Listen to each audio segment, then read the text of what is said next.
हमारे पास DC motor controller आया हुआ है। ओके,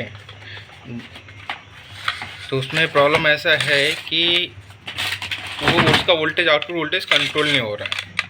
ठीक है, तो उसे हम आज रिपेयर करेंगे।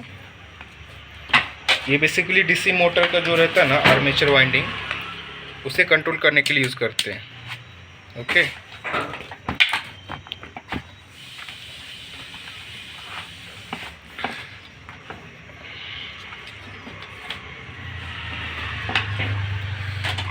हम इनपुट देंगे। ओके, यहाँ पे लाइट ग्लो हो गया है।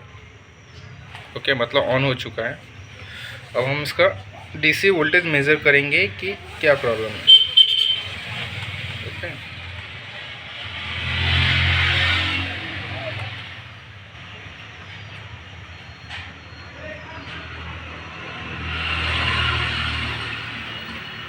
0 वोल्ट आउट दिखा रहा है वो। अभी ऑन हुआ, ऑफ हो गया।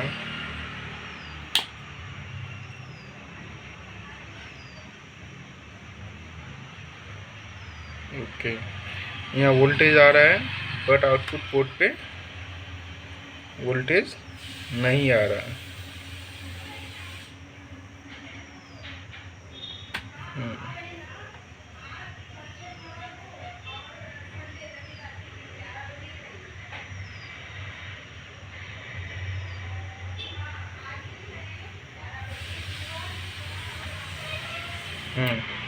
थोड़ा भी कंट्रोल नहीं हो रहा है।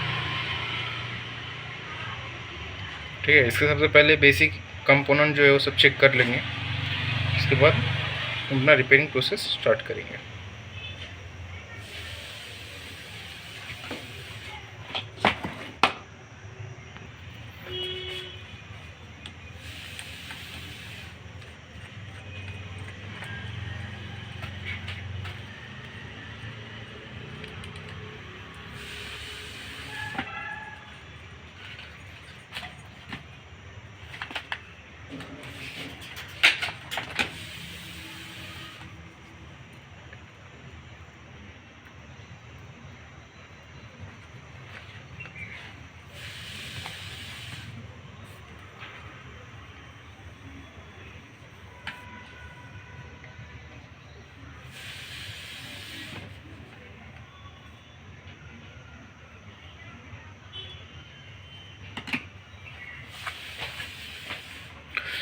अब यहाँ पे जो मार्किंग है, ओके, इस कंपोनेंट का, उसको पूरी तरह से घस दिया गया है, जिससे इसका नंबर दिखाई नहीं दे रहा। ओके, नंबर गायब कर दिया उन्होंने, मैन्युफैक्चरिंग वालों ने कुछ छुपाने के लिए उन्होंने नंबर गायब किया हुआ है। अब देखते हैं, ऑन बोर्ड शॉर्ट दिख रहा था, शॉर्ट है, बट ये है क्या एक्चुअली, क्या हो सकता है ये, इसका हमें पता लगाना पड़ेगा। कि दोनों साइड रीडिंग नहीं आना चाहिए एनी हाउ कंडीशन। एक चीज़ हम बोलते हैं कि यार ये ट्रैक है,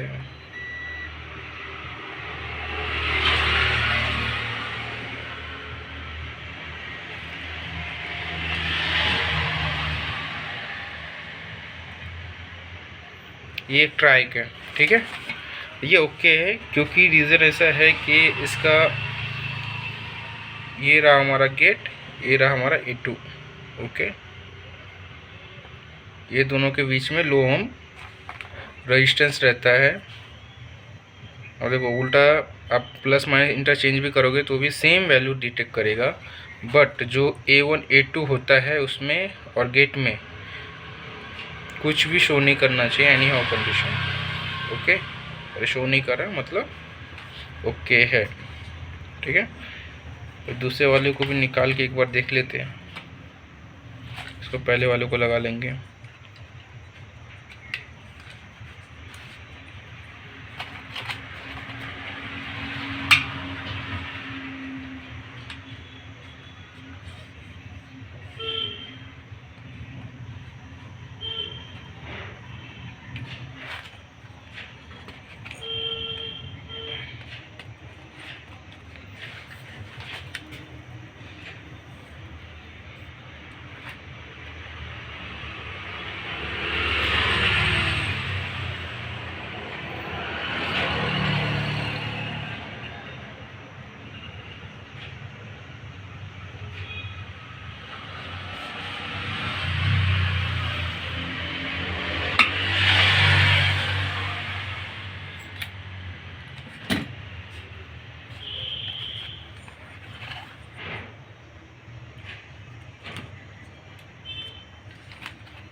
सारे कंपोनेंट ओके। सीरीज में एक फॉल्ट मिला है, वो है जो रजिस्टर है वो डैमेज है। ओके, वो ओपन हो चुका है। लो ओम रजिस्टेंस है, शॉर्ट होना चाहिए, नहीं हो रहा। अब इसको रजिस्टेंस पे लेके दिखा देता हूँ आपको। रजिस्टेंस पे लिया, एक टर्मिनल कनेक्ट किया, अब देखो कुछ भी वैल्यू शो नहीं कर रहा है, मतलब ओपन है। ओपन है मतलब रजिस्टर डैमेज हो चुका है, हमें रजिस्टर रिप्लेस करने की जरूरत है। तो इसके बाद हम टेस्ट करेंगे। ये हमारा रिपेयर हो गया है। ओके, कंट्रोल कार हमारा रिपेयर हो गया है। अब देखो यहाँ पे वोल्टेज पे मल्टीमीटर पे देखो, मल्टीमीटर डीसी रेंज पे डीसी वोल्टेज देखो इंक्रीज़ होगा।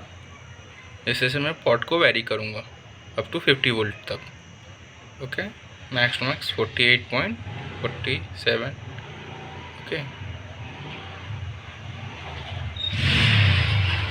जैसे मैं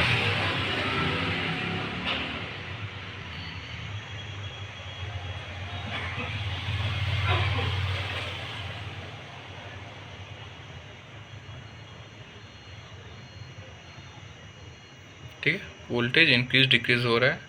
अब हम इसको बल्ब टेस्ट लेंगे, वेरीफाई करने के लिए लोड ले रहा है कि नहीं ले रहा है।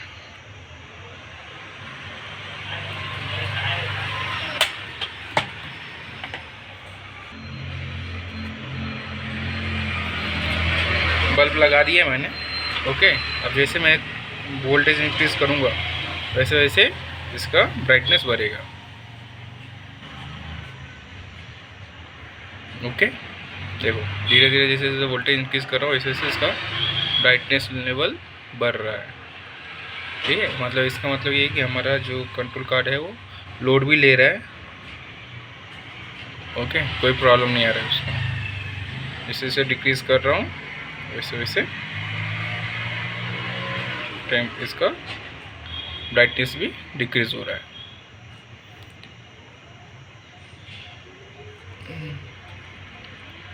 अब ये चीज़ हमने सीरीज़ पे टेस्ट की है। ओके, अब इसको हम पैरेलल पे टेस्ट करेंगे एक बार। मैं लिया, ऑन कर दिया,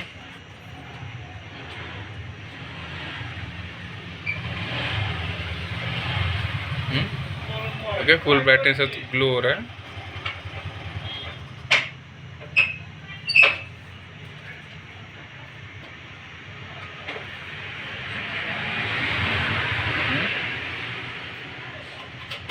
ये प्रॉपर वर्क कर रहा है। ठीक है, अब इसके अंदर प्रॉब्लम सिर्फ सिंपल था। ये जो आपको ये रजिस्टर दिख रहा होगा 10 ओम का, ये resistor as a feedback work करता है। ओके, तो ये रजिस्टर ओपन हो चुका था, इसलिए वो आउटपुट प्रोड्यूस नहीं हो पा रहा था। ओके, ये आउटपुट के क्या बोलते हैं सीरीज़ में लगा हुआ है। जब तक ये रजिस्टर ओपन था इसलिए ये जो इधर आउटपुट आ रहा था वो पास नहीं हो रहा था, कंट्रोल होके पास नहीं हो रहा था, और ये कंट्रोल भी नहीं हो रहा था। इसलिए हमें फर्स्ट टाइम में जब देखा था हमने आउटपुट वोल्टेज नहीं मिला था। जब हमने यहाँ पे मेज़र किया तो 110 वोल्ट हमें दिख रहा था, मतलब डीसी प्रॉपर जनरेट हो रहा था। ओके, तो ये 10 ओम के रजिस्टेंस के कारण ऐसा प्रॉब्लम क्रिएट हो रहा है। यहाँ पे 10 ओम का रजिस्टेंस लगा हुआ है, और आपके पास भी कोई कभी ऐसा आया रिपेयरिंग के लिए तो एक दफ़ा ये रजिस्टर ज़रूर चेक कर लेना। ठीक है, वीडियो पसंद आया होगा तो लाइक कर देना, चैनल पे नए होंगे तो सब्सक्राइब कर देना। Thank you.